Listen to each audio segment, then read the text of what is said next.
What's going on, everybody? My name is Michael Weer. It is Friday. We are continuing on in the Friday the 13th series. Today, we are in the 10th entry of the Friday the 13th series, and that is Jason X. Jason in Space.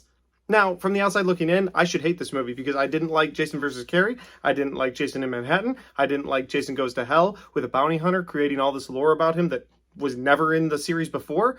And this is just another trope about space. I shouldn't like this based on the fact that I didn't like those previous 3 entries. But for whatever reason, I really like this movie. Let's do the review.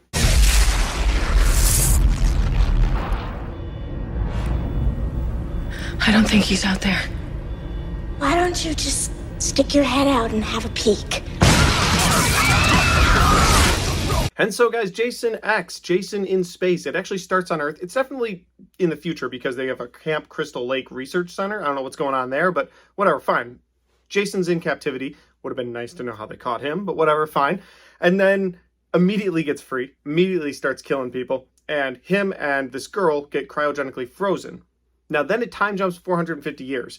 And this is a problem I have with the movie. I just would have liked to know why all these government agencies were fighting over who gets Jason. And then when one crew gets killed and Jason gets put on ice, nobody goes in after them again. They're just 450 years passes. Like, was there a nuclear fallout directly after that fight? What happened on Earth that 450 years later is the next time someone would find Jason accidentally? Like, again, if you had all these agencies fighting over him in the first scene, you would have thought one of them would have been like, all right, send in another team. Oh, he's cryogenically frozen? Perfect. Just bring that chamber. Like, it just doesn't make sense.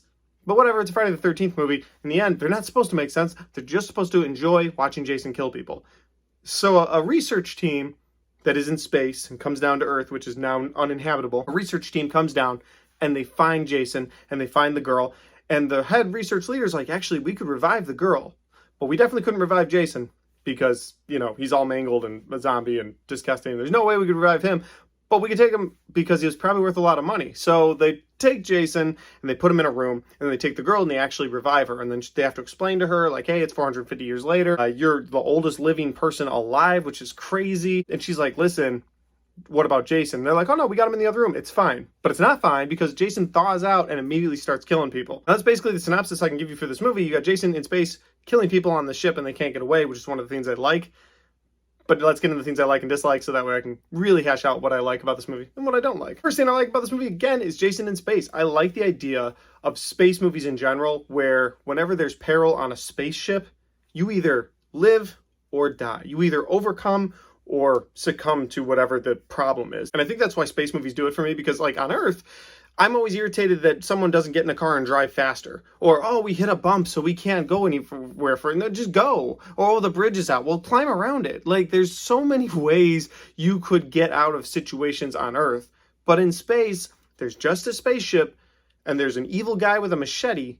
And then you either have to find a way to beat him or you have to die. And I love that about this movie. It's like, it actually makes the stakes real. Now, they do some weird stuff in the movie we'll get to a little later, but I like that the stakes feel a little more real in this movie. Like, I get it. You can't go anywhere. What are you going to do? Go out in space and die? Like, you have to try to fight him or get away from him. I like that. I also like Jason's look in this movie. I'll be honest with you guys. Jason has had a different look in every single movie in this franchise. And when he gets mech'd out, I like it. I think it's cool. I think that, like, it makes sense. Everybody else is getting this upgrade. They have the technology to heal people that were dead 450 years ago. And so the idea that, yeah, when Jason gets reanimated, I guess we'll call it, he gets this new suit and he looks badass and it's cool. I thought that was fun. I also like the teenagers or the young adults in this movie. Like, I feel like they make sense for this movie.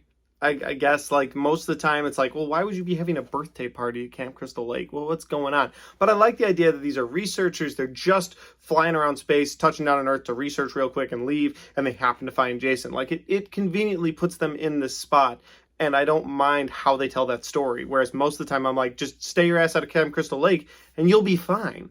But you always have to go there, like, for no reason. So I do like that in this movie, those characters seem to have more meaning. And then I like the evil scientist research guy. I like the badass, what are they called? They're not Marines, but whatever they are. I like the badass guys that are on the ship and they're like, we're going to take Jason down. And they didn't know the one rule. The one rule was that they all stuck together, they'd have beat him instantly. But immediately when they're like, let's go get him, they go into this room, and the captain's like, okay, everybody split up. And of course, they all die because they all get split up. But I did like them. I like the characters in this movie, which is more than I can say about most of these movies where the characters just annoy me. I felt like all of them had a part. The only character I wasn't a huge fan of was like the cyborg woman who, that was a weird thing, right? Because she's like in love with the guy that is her creator or controls her, and he's in love with her, and then he mechs her out, and in the end he ends up taking her head away. I don't know. It was a weird plot line. I'll allow it. Final thing I liked about this movie is the poking fun at the series that they do. I really like that. It's like, look, we know we've done some stupid tropes in these movies, and so we're just going to talk about them. And at one point, they recreate an old Camp Crystal Lake, and you have these two girls with just like the worst dialogue, and Jason gets distracted by them, and they're just a hologram, but Jason doesn't know, and he goes over and he's like puts them in the sleeping bag, and you get to redo that sleeping bag kill, and then he takes the one girl while she's stuck in a sleeping bag and just beating the hell out of the other girl with her.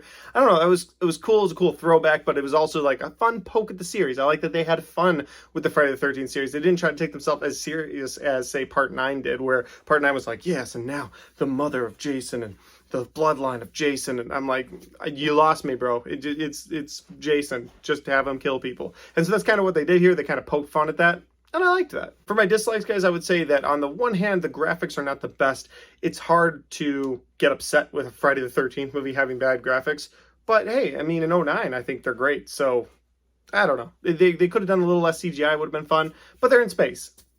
What more, you know what I mean? Like, I can gripe about it, but it's a little nitpick, whatever. It's just, when you rewatch this movie, some of the stuff they do is like, oh man, you really cut the budget on that one, didn't you? It's just what it feels like. I think my biggest dislike for this movie, as much as I like the movie as a whole, is just how they end it. So you've got Jason all mech'd out, and you've got the captain who kind of comes back to life, and the captain takes on Jason, and they disconnect the part of the ship that's going to blow up, and Jason blows up. And you're like, oh, that was a pretty cool ending. I mean, Jason's dead, and, you know, the captain sacrificed himself, and then Jason just comes flying toward the spaceship, and it makes no sense, and he's like coming with his machete, and then he's coming from the wreckage where him and the captain just were. He's coming from the wreckage like this, and as he approaches the ship, you got the captain comes from out of nowhere and just grabs him, and they fly off into outer space and into Earth's atmosphere, or New Earth's atmosphere, and that's how they end Jason in this movie. And it's just like, it didn't make any sense. It would have made a lot more sense to just end it on the ship, and then maybe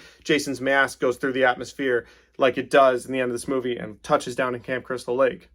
Like, that would have made more sense, but instead you had the captain come from this way.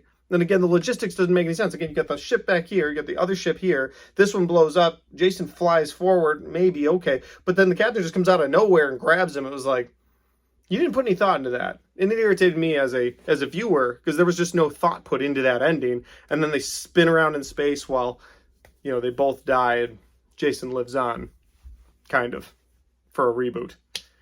Yeah, that's my dislike. Okay, guys, those are my thoughts on Friday the 13th, Part 10, Jason X. If you enjoyed this review, make sure you hit the like button. Make sure you hit the share button if you want your friends to see it. If you have seen Jason X and you want to put your thoughts and your comments in the comment section down below, we'll go ahead and do that, because I'd love to hear what you guys have to say. And finally, guys, if you haven't subscribed to my channel yet, make sure you do that, because I have a lot of content coming your way. We have the Friday the 13th series going to wrap up next week with the Friday the 13th reboot. I'm excited to watch that one. I'm going to watch it down here on the big screen. I'm really hyped for that movie, because I just remember enjoying it so much. I have a feeling it's still going to be my favorite, but we'll see. After that, I'm going to try to rank the Friday the 13th movies. I think that could be fun to do as well. But if you're into more stuff than just Friday the 13th and you're here for the first time, well, my channel has everything. I've got brand new content, I've got old content, I've got series reviews, and I've got just movie update Blu-rays. So if you're into any of that stuff, subscribe to my channel, because there's a ton of it on my channel. Thanks for watching, and I will see all of you next time.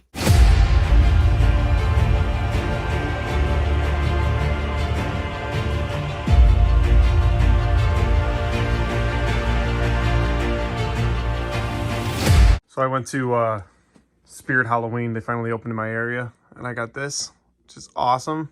But I thought it could be cool to show you guys in this video. These are all the different looks of Jason throughout the years. So you've got Baghead from Part 2, Part 3, Part 4. I like how blue is Part 5, because it's not Jason. It's just neat. Part 6, Part 7, Horrible Manhattan. Jason goes to hell in the last couple of minutes. Mech'd out Jason. And the reboot Jason. So yeah, pretty cool. Spirit Halloween.